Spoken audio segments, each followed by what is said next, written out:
큐티를 합시다.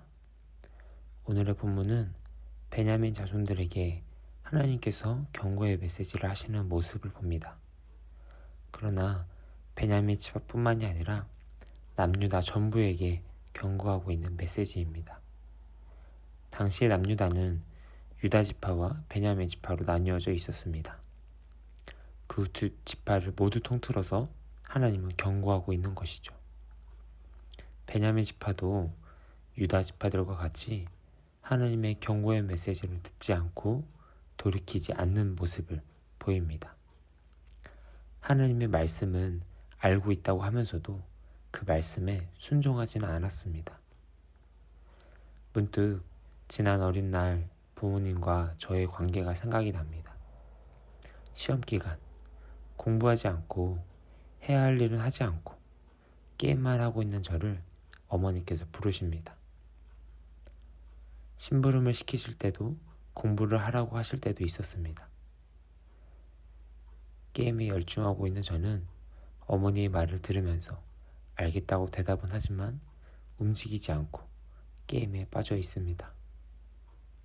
어머니께서 몇 번 더 외침이 있은 후에도 움직이지 않자 어머니는 노하시면서 큰 소리를 내십니다.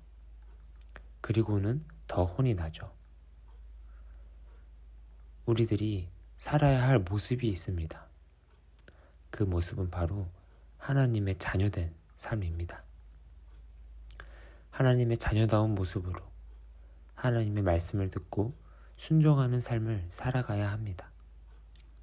그러나 우리는 하나님의 자녀라는 신분을 믿음으로 받았음에도 불구하고 순종하지는 못한 삶을 살아갑니다. 이 모습을 아버지 되시는 하나님은 속으로 안타까워하십니다. 걱정하십니다. 내 자녀가 잘못된 길로만 가고 있는 모습을 보고 있으니 마음이 쓰라립니다. 그래서 하나님 아버지는 나를 너무나 사랑하시기 때문에 잘못된 방향을 바로 잡아주시기 위해 사랑의 매를 들고 오십니다. 그렇게 내가 지금 잘못 가고 있다는 것을 깨닫게 해주십니다. 사람으로 또는 상황으로 우리에게 신호를 보내신 하나님을 여러분들은 경험하고 있으십니까? 하나님의 음성을 듣는 것에 예민해져 있습니까? 10절 말씀에는 그 귀가 할례받지 못하였으므로 듣지 못하는도다. 보라, 여호와의 말씀을 그들이 자신에게 욕으로 여기고 이를 즐기지 아니하니 라고 이야기합니다. 나를 위한 사랑의 음성이 그저 귀찮은 잔소리로 들을 뿐입니다. 듣지 못하는 자들에게는 하나님의 분노가 가득해진다고 하고 있습니다. 우리는 감사해야 합니다. 어디서든 하나님의 말씀을 들을 수 있는 환경 가운데에서 살아오고 있다는 사실에 감사하지 않을 수 없습니다. 복음이 전해지지 못한 곳, 성경이 번역이 되지 못한 나라, 종교의 자유가 없는 나라에 사는 것이 아니라 어디서든 말씀을 꺼내볼 수 있고 성경을 배울 수 있는 이곳에 있는 이 공동체에 있는 것이 우리에겐 너무나 큰 복임을 기억해야 합니다. 큰 복을 누리고 있는 여러분, 오늘의 추천 찬양은 바로 여러분들의 기도입니다. 하나님은 우리가 진실되게 고백하고 하나님을 경외하는 말들을 듣고 싶어 하십니다. 찬양은 곡조 있는 기도입니다. 우리의 기도가 찬양이 되고 우리의 찬양이 기도가 됩니다. 이 메시지를 듣고 있는 이 시간에라도 기도하길 소망합니다.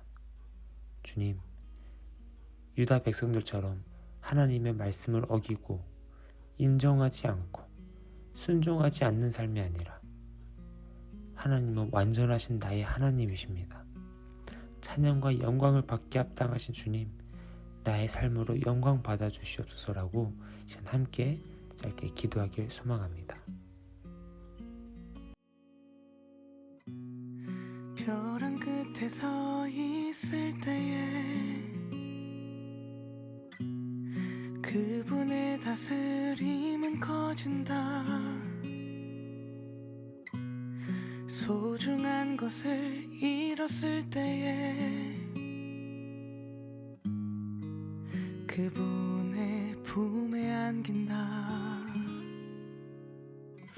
우리 모습 그대로 만족할 때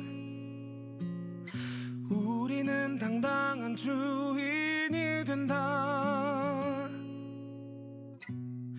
의에 줄이고 목마를 때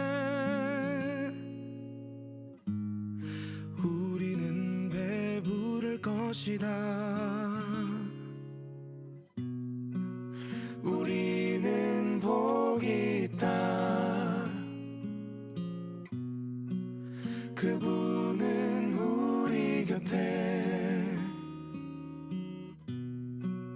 우리는 복이 있다.